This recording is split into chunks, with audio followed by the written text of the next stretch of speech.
সকালের বেলায় একটা খুব ইম্পর্টেন্ট কাজ আছে, সেই কাজটা প্রত্যেককে করতে বলবো। সেটা কি? এই কাজটা যদি কেউ করে তাহলে সে অবশ্যই অবশ্যই আজ থেকে 3 বছর 4 বছর পরে যে যখন যেই জিনিসটা হইতে চায় সে সেটা অবশ্যই হবে। সকালবেলা ঘুম থেকে উঠে কুসুম কুসুম গরম পানি কারা খায়? কয়েকজন হাত তুলেছে। ওকে, নামাই। আমি যখন বক্তব্য দিতে যাই তার আগে আমার একটা স্পেশাল সিস্টেম আছে, তার মধ্যে একটা হচ্ছে পানি ঠিকভাবে খাওয়া। কি কারণ? আমাদের ব্রেইনের প্রায় 80% হচ্ছে পানি। যদি পানি আমাদের ব্রেইনে ঠিকভাবে না থাকে তাহলে সত্যিকার অর্থে আমাদের ব্রেইন ঠিকভাবে কাজ করতে পারবে না।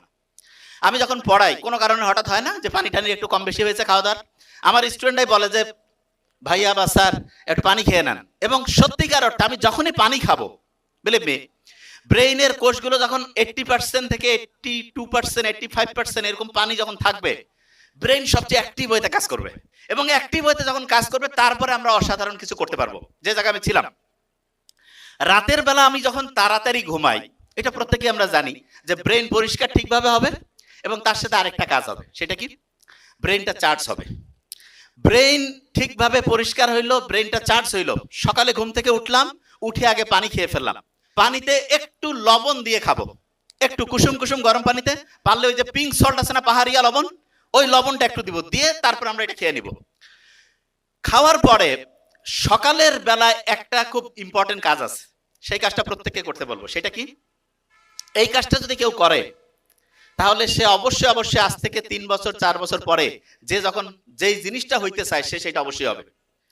খাতা কলম থাকলে লিখে ফেললে সবচেয়ে ভালো হতো, না হলে ইনশাআল্লাহ খেয়াল রাখার চেষ্টা করব যাতে করে এটা প্রত্যেকে আমরা করি। যে যেটা হইতে চায়, ধরা যাক যে আমি বিসিএস ক্যাডার হইতে চাই, আমি ইউনিভার্সিটির টিচার হতে চাই, আমি হচ্ছে যে বড় ব্যবসায়ী হতে চাই, আমি নিজে কোনো হচ্ছে বড় কোম্পানি দিতে চাই, যে যেটা হইতে চায় তাকে সেটা লিখে ফেলতে হবে। যে ভাই কি বলেন? হ্যাঁ, তাকে লিখে ফেলতে হবে যে আমি বিসিএস ক্যাডার হয়ে গেছি, হইতে চাই না, মানে ওইটা তো হইতে চাচ্ছে কিন্তু সে লিখে ফেলবে আমি বিসিএস ক্যাডার হয়ে গেছি, আমি বড় ব্যবসায়ী হয়ে গিয়েছি, আমি ইউনিভার্সিটির প্রফেসর হয়ে গিয়েছি। যে যেটা হইতে চায় তাকে সেটা লিখে ফেলতে হবে। তো অনেকের মাথায় প্রশ্ন, যে যেটা হইতে চায় সেটা লিখে ফেলবো, কারণটা কি? খুব ইম্পর্টেন্ট। আমরা অনেক সময় এরকম একটা মন আছে না, এরকম একটা মানসিকতা আছে না যে আমি যখন এটা হব তারপরে এরকম হব। আচ্ছা, অনেকে আছে না এরকম যে বিসিএস বা ইউনিভার্সিটির প্রফেসর হওয়ার পরে আমি এই রকম করে আমার জীবনটা তৈরি করব, এইরকম মনের মধ্যে অনেকের কিন্তু এরকম চাওয়া আছে। ইন্টারেস্টিং জিনিস, আপনি মনের মধ্যে যখন বলেন যে আমি এটা হইতে চাই, কিন্তু আপনি ওইটা লেখেনও নাই এবং হয়ে গেছে এই চিন্তাটা মাথায় আনেন নাই, হইতে চান লেখেন নাই, তাহলে বিশ্বাস করেন আপনার সফল হওয়ার সম্ভাবনা কত পার্সেন্ট জানেন? কত পার্সেন্ট? বুঝেন না আমার কথা? প্রতি 100 জনে 4 জন মানুষ অসাধারণ হইতে পারে, একদম অসাধারণ। সেই 4 জন কারা? এইটা নিয়ে সব সময় গবেষণা হয়েছে। এবং ওই যে বললাম হার্ভার্ড বিজনেস স্কুলে যে গবেষণাটা চলছিল সেখানে দেখা গিয়েছে 100 জনের মধ্যে 4 জন ঠিকভাবে লিখছে আমি এটা হইতে চাই। আজান দিচ্ছে নাকি? 100 জনের মধ্যে 4 জন লিখছে আমি ওইটা হইতে চাই, এবং ওই রকম হওয়ার জন্য সে কি করছে? গোটাল পরিকল্পনা লিখে ফেলছে। যারা পরিকল্পনা সহ লিখে ফেলবে তারা সফল হবে। যে যেটা হইতে চায় সেটা পরিকল্পনা সহ লিখে ফেললে ইনশাআল্লাহ সে সফল হবে। আমরা যদি পরিকল্পনা সহ না লিখি তাহলে অসাধারণ হইতে পারবো না। অ্যাটেনশনের প্রথম বর্ণ কি ছিল? এ না? এ। তারপরের বর্ণটা কি? টি। দুইটা সময় আপনার জন্য খুব ইম্পর্টেন্ট। একটা হচ্ছে ঠিক ঘুমানোর আগে, ঘুমানোর আগে আমাদের ব্রেইনে একটা ওয়েভ তৈরি হয় যেটা নাম হচ্ছে থিটা ওয়েভ। কি ওয়েভ নাম? থিটা। ওই সময় আপনি যেই কথাটা বলবেন সেই কথাটা সরাসরি আপনার শর্ট টার্ম থেকে লং টার্মে চলে যাবে। তার মানেটা কি? তার মানে সহজ করে বলতে পারে ওইটা আপনার হচ্ছে যে বিশ্বাসের যে অংশ সেইখানে চলে যাবে। এই জন্য রাতে ঘুমানোর আগে আমাদের ছোটবেলায় আমাদের মা, দাদি, নানিরা গল্প শোনাইতো না যে বাবা তুমি বড় হবা, তুমি অসাধারণ কিছু করবা, তোমার দ্বারা এরকম হবে। এই গল্পটার একটা অসাধারণ গুরুত্ব আছে। আপনি ছোট্টবেলা থেকে যে গল্পগুলো আমরা শুনছি আমরা মনে করছি রাতে ঘুমানোর আগে এরকম গল্পের গুরুত্ব কি? অসাধারণ গুরুত্ব আছে। ওই গল্পটা আস্তে আস্তে আস্তে আস্তে তার একদম বিশ্বাসের মধ্যে চলে যায়। বিশ্বাস কত ইম্পর্টেন্ট জিনিস আপনি শুনলে অবাক হয়ে যাবেন। 1991 যে জায়গায় আমি ছিলাম ওইখানে ফিরে আসবো ইনশাআল্লাহ। 1991 সালে ইউএস যে সেক্রেটারি আছে না, আমেরিকার যে হচ্ছে যে সচিবালয়, সেখানে একটা মিটিং হচ্ছে। মিটিংটা অনেকটা এরকম যে এখনকার দিনে যেরকম উদ্ভাবন ওই 1991 সালে, তার মানে আজ থেকে প্রায় 35 বছর আগের ঘটনা, সেক্রেটারি অফ ইউএস, তার মানে আমেরিকার যে সচিবালয় আছে সেখানে মিটিং করতেছে। মিটিংটা এরকম যে এখন যেরকম টেকনোলজি উন্নতির দিকে যাচ্ছে, মানুষজন আগামীতে কিভাবে কি করবে, তখন তারা তিনটা জিনিসের উপরে সবচেয়ে বেশি গুরুত্ব দিয়েছে। নাম্বার ওয়ান যে জিনিসটা তারা বলছে সবচেয়ে গুরুত্বপূর্ণ, সেটা হচ্ছে প্রবলেম সলভিং ক্যাপাসিটি। যে কোনো একটা সমস্যা দেখলে সেটা সলভ করার ক্যাপাসিটি কার কত ভালো, সে তত উন্নতির দিকে যাবে, নাম্বার ওয়ান। আচ্ছা, এখানে যারা যারা আছে, কেউ কি ফরমালিনের জুস খাবে? ফরমালিনের কেউ কেউ খাবে না। তা আজ থেকে প্রায় বলা যেতে পারে 32 না 1997, তার মানে 1997 সালের আগ পর্যন্ত আমেরিকায় কিন্তু ফরমালিন কোনো খারাপ জিনিস হিসেবে ছিল না। বলতো যে ফরমালিন এটা খাদ্যদ্রব্যে ব্যবহার করা যাবে, সমস্যা নেই। 97 পরে এফডিএ, আমেরিকার যে ফুড এবং ড্রাগ অ্যাডমিনিস্ট্রেশন, তারা সিদ্ধান্ত নিল যে না, ফরমালিন যদি কেউ রেগুলার খাবারের সাথে শরীরের মধ্যে যায় তাহলে কিডনি, লিভার, এই জিনিসগুলো আস্তে আস্তে ধ্বংসের দিকে চলে যায়। তার মানে ফরমালিনের মতো একটা খারাপ জিনিস আমেরিকার মতো জায়গায় মাত্র 1997 সালের আগ পর্যন্ত ওরা জানতোই না এত খারাপ। তাই এখন মানুষের জন্য বিজ্ঞানের অনেকগুলো ব্যবহার আছে যেগুলো আমরা ব্যবহার করি, কিন্তু মনে করি যে না, এটার খারাপ কি, কতটা খারাপ এটা নিয়ে তো প্রমাণ হয়নি। প্রমাণ হইতে একটা জিনিস কিন্তু টাইম লাগে, এবং আল্লাহ যে মানুষকে বানিয়েছেন উনি জানেন যে কোনটা মানুষের জন্য খারাপ হবে, কোনটা ভালো হবে। আজ থেকে 5, 7, 10 বছর আগেও যে কেউ জানতো রাতে বেশিক্ষণ পর্যন্ত পড়লে অসাধারণ স্টুডেন্ট হইতে পারবেন না। এখন আমরা জানি কি, রাতে তাড়াতাড়ি আপনি ঘুমাবেন, তাড়াতাড়ি ঘুম থেকে উঠবেন, আপনি অসাধারণ স্টুডেন্ট হবেন।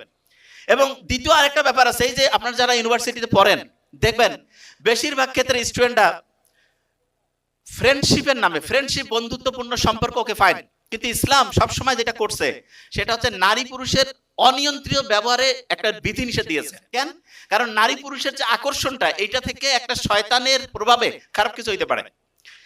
অনেক ভালো ভালো স্টুডেন্ট যে অসাধারণ কিছু করতে পারে নাই, এইটার একটা বড় কারণ হচ্ছে ধর্মীয় বিধান থেকে সে দূরে চলে গেছে।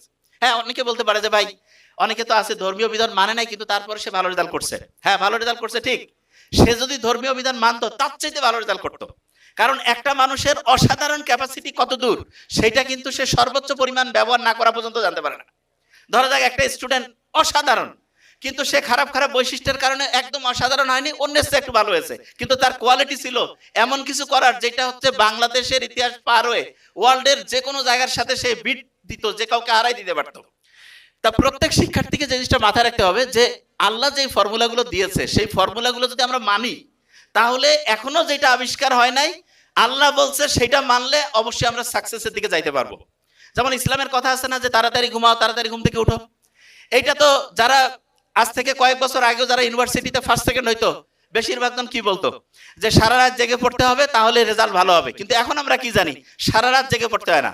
একটা স্টুডেন্ট যদি বুদ্ধি করে পড়ে, যে কেউ যেটা হইতে চায় সেটা হইতে পারবে। এক্সাম্পল দিই তাহলে বুঝতে পারবো।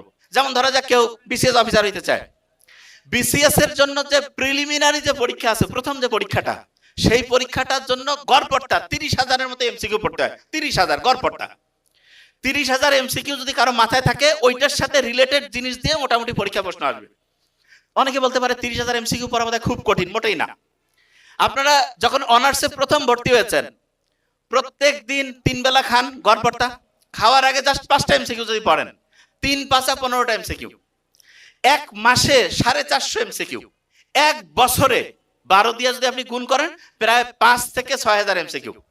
আপনি যদি এরকম করে অনার্স কমপ্লিট করতে করতে 4 বছরের মতো টাইম দেয়, তাহলে আপনার প্রায় 24 থেকে 25,000 এমসিকিউ পড়া হবে। জাস্ট 5টা এমসিকিউ, 5টা এমসিকিউ পড়তে কিন্তু 2 মিনিট টাইম লাগে। কিন্তু স্টুডেন্টরা পড়ে না কেন?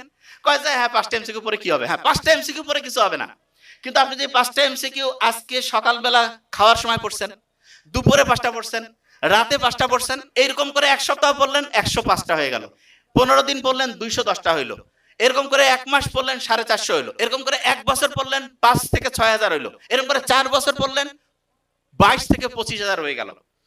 অথচ স্টুডেন্টরা দেখবেন যখন গ্রাজুয়েশন কমপ্লিট হয়েছে, সে জানে সে পরীক্ষা দিবে বিসিএস এর জন্য, বলতেছে আমার কোনো প্রিপারেশন নাই। এই যে বিসিএস আমি দিব, তাইলে আমার প্রিপারেশনটা আমি যখন যেই দিন থেকে ইউনিভার্সিটিতে ভর্তি হয়েছি সেই দিন থেকে আমি যদি চাই প্রত্যেকদিন সকালে 2 থেকে 5 মিনিট, দুপুরে 2 থেকে 5 মিনিট, রাতে 2 থেকে 5 মিনিট দেওয়া কি কোনো কঠিন কাজ? বুঝি নাই, আমার কথা বুঝতে পারি নাই। যে কোনো একটা স্টুডেন্ট যদি খাওয়ার সময় 2 থেকে 5 মিনিট দেয়, 5টা করে এমসিকিউ তার আয়ত্তে চলে আসবে। এবং এইরকম করে একদিনে সে 15টা জাস্ট এমসিকিউ, এক মাসে 450। এইরকম করে যদি সে 1 বছর পরে প্রায় 5 থেকে 6,000, 4 বছরে প্রায় 22 থেকে 25,000 এমসিকিউ পড়ে ফেলতে পারে। তার মানে জাস্ট খাওয়ার সময় এই টাইমটা যদি সে প্রত্যেকদিন একটু একটু করে কাজে লাগায়, দেখা যাবে গোটা প্রিলিমিনারির যে তার সিলেবাস 80 থেকে 85% তার আয়ত্তে চলে আসছে। আচ্ছা, আপনাদের খুব কঠিন লাগে এখানে যারা আছেন বিসিএস এর ক্ষেত্রে, যে কোনো একটা সাবজেক্ট বলেন তো খুব কঠিন লাগে কোনটা? যে কেউ কোনটা? ম্যাথ। আচ্ছা, অনেকে বলছে ম্যাথ। আচ্ছা, একটু একটু জাস্ট বলি, ম্যাথের মধ্যে আর কি কঠিন লাগে? ইংলিশ। তারপর? আচ্ছা, সবচেয়ে বেশি কঠিন আমি একটু বলি, ম্যাথে তো মাত্র 15 দুগুণে 30 মার্ক না? বেশি তো সাবজেক্ট আছে হচ্ছে ইংরেজিতে 35। একটা জিনিস বলি, ইংলিশের যে জিনিসটা আপনাদের কঠিন লাগে আমি একটু বলি, এইটা আপনারা পড়েন যেভাবে, এটা হচ্ছে রুলস মুখস্থ করে পড়েন, এইটা সবচেয়ে ভুল। ইংলিশে যদি কেউ অসাধারণ রেজাল্ট করতে চান, রুলস মুখস্থ করে পড়লে হবে না। ইংলিশ পড়তে হবে আপনাকে ঘটনা আর গল্প দিয়া। আচ্ছা, আমি আপনাদের একটা নিয়ম বলি, জাস্ট একটা।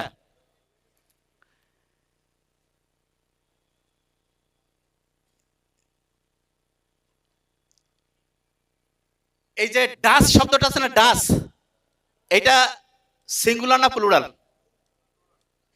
ডাস কি? আচ্ছা দেখেন, একটা জিনিস বুঝাই দিয়ে আগে শুনেন, ইংরেজি পড়ার অবস্থা কি একটু বলি। ডাস কি একটা নাউন না ভার্ব? হ্যাঁ, এটা ভার্ব। শুনে একটা সহজ বুদ্ধি শিখাই আপনাদের একটু, আপনাদের ইংরেজিটা কেন ভুল হয় সেটা বলি। ভার্বের শেষ বর্ণ যদি এস থাকে তাহলে খেয়াল রাখবেন সিঙ্গুলার। বলেন তো আমার সাথে, ভার্বের শেষ বর্ণ এস থাকলে কি? শেষ বর্ণ এস থাকলে তাহলে ডাসের শেষ বর্ণ কি? তাহলে এটা কি? ওয়াস। এটা শেষ বর্ণ কি? তাহলে কি হবে? গোস। এটা শেষ বর্ণ কি? বলেন না কেন? তাহলে সিঙ্গুলার না প্লুরাল? ইটস। এটা শেষ বর্ণ কি? তাহলে এটা সিঙ্গুলার না প্লুরাল? প্লেস। এটা শেষ বর্ণ কি? তাহলে এটা কি? সিঙ্গুলার। শুনেন, প্রত্যেকটা বাক্য যে আছে না, প্রত্যেকটা বাক্যের একটা বাচ্চা আছে, একটা সন্তান আছে, সেই সন্তানটা হচ্ছে ভার্ব। প্রত্যেকটা বাক্যের। যে ভাই এটা আবার কেমন কথা? প্রত্যেকটা বাক্যের সন্তান হচ্ছে কি? ভার্ব। এখন এই যে ভার্বটা আছে, এই ভার্বের নিশ্চয়ই একজন আব্বা আম্মা আছে। ভার্বের আব্বা আম্মা হচ্ছে সাবজেক্ট। ভার্বের আব্বা আম্মা কি? সাবজেক্ট। একটু খালি বলি, তাহলে আপনি বলেন তো, বাবা মা যে এরকম হবে সন্তানটা এরকম হবে না?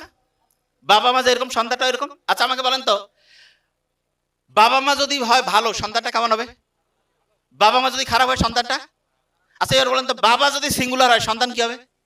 Very fine. তাহলে বলেন তো, সাবজেক্ট যদি সিঙ্গুলার হয়, ভার্বটা কি হবে? সাবজেক্ট যদি প্লুরাল হয়, ভার্বটা কি হবে? এই তো সহজ জিনিস। তাহলে subject singular, verb singular, subject plural, verb plural. জিনিসটা কি বুঝতে পারছেন? আচ্ছা এবার আপনি দেখেন তো, হি এর সাথে আপনি হি সিঙ্গুলার না প্লুরাল? এই কথা কন না কেন? হি একজন, সিঙ্গুলার না প্লুরাল?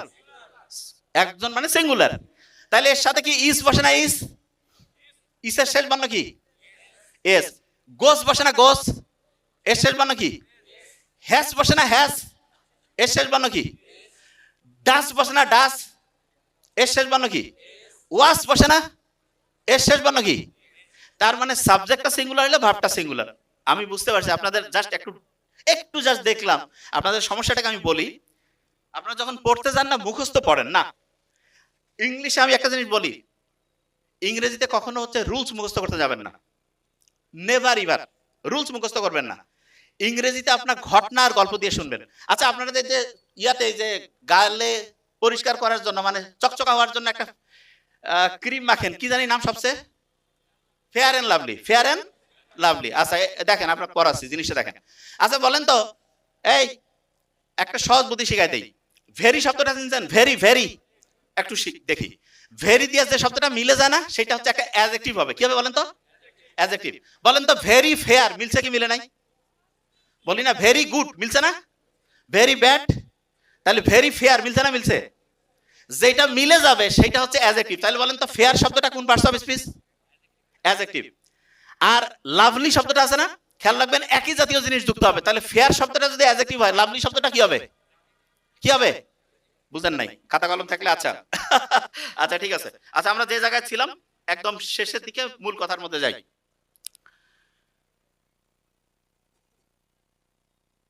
এখানে যারা যারা জীবনে যে জিনিসটা হইতে চান, প্রত্যেকে আগে 1 নাম্বার জিনিসটা আমি বলে রাখি। নাম্বার 1 হচ্ছে আপনার যেটা হইতে চান সেটা আগে লিখে ফেলবেন, 1 নাম্বার। এটা 1 নাম্বার, এতক্ষণ থেকে আলোচনা করছি, যেটা লিখতে চান সেটা, যেটা হইতে চান সেটা লিখে ফেলবেন। 2 নাম্বার হচ্ছে ওই যে প্রথম যে একটা জাহাজের মধ্যে দিয়ে যাচ্ছিল, খেয়াল তো হারাই ফেলছেন আমি জানি, জাহাজের মধ্যে যে কয়টা সুইচ টিপ ছিল? 2টা। 2টা সুইচের মধ্যে প্রথম সুইচটা যখন টিপ ছিল, একটা দরজা বন্ধ হয়েছিল না, আরেকটা সুইচে আরেকটা দরজা বন্ধ হয়েছে। তা ওই ক্যাপ্টেনকে জিজ্ঞেস করতেছে ওই তরুণ যে এই যে 2টা দরজা যে বন্ধ হইলো, এটা দিয়ে আসলে আপনি কি বুঝাইলেন? বললো যে প্রথম সুইচটা দিয়ে আমি যেই দরজাটা বন্ধ করছি এটা হচ্ছে অতীতের দরজা। কিসের? অতীত। তার মানে আপনি যখন হচ্ছে একটা কাজ করতে যাবেন তখন অতীতের কি হইতে পারতেন, কি হইতো, এই চিন্তাটা বাদ। আরেকটা যে সুইচ আছে সেটা দিয়া যে ভাইয়া এটা দিয়ে ভবিষ্যতের দরজা বন্ধ, তাইলে কি করতে হবে? বর্তমান যে সময়টা আছে প্রেজেন্ট, এইটাকে ঠিকভাবে কাজে লাগাইতে হবে। তার মানে অতীতের দরজা বন্ধ, ভবিষ্যতের দরজা বন্ধ, বর্তমানের যে টাইমটা আছে এইটাকে সবচেয়ে বেশি ভাবে কাজে লাগাইতে হবে। আমরা এখানে যারা আছি এই টাইমটাকে যদি সবচেয়ে ভালো করে কাজে লাগাই, এই বৈশিষ্ট্যটা যদি মাথার মধ্যে নিতে পারি, তাহলে আমরা সারা দুনিয়ার মধ্যে সবচেয়ে সেরা হইতে পারবো। তা আমরা সেরা হইতে পারি না, তার একটা বড় কারণ হচ্ছে বর্তমান যে টাইমটা আছে এই টাইমে আমি অতীতে চিন্তা করি কি করতে পারতাম, ভবিষ্যতে কি হবে আল্লাহ জানে। এই দুশ্চিন্তা এবং আগের এই যে মনের মধ্যে একটা খারাপ চিন্তা, এই দুইটার কারণে জীবনটা ব্যর্থ হয়ে যায়। তাহলে যখনই আপনি একটা পড়ার মধ্যে ঢুকবেন, যেই সময় ওই সময় অতীতের চিন্তা বাদ, ভবিষ্যতের চিন্তা বাদ, যে এই 10 মিনিট 15 মিনিট সবচেয়ে ভালোভাবে কাজে লাগাবো, জীবনে সফল হবো। বুঝাইতে পারছি? দ্বিতীয় কাজ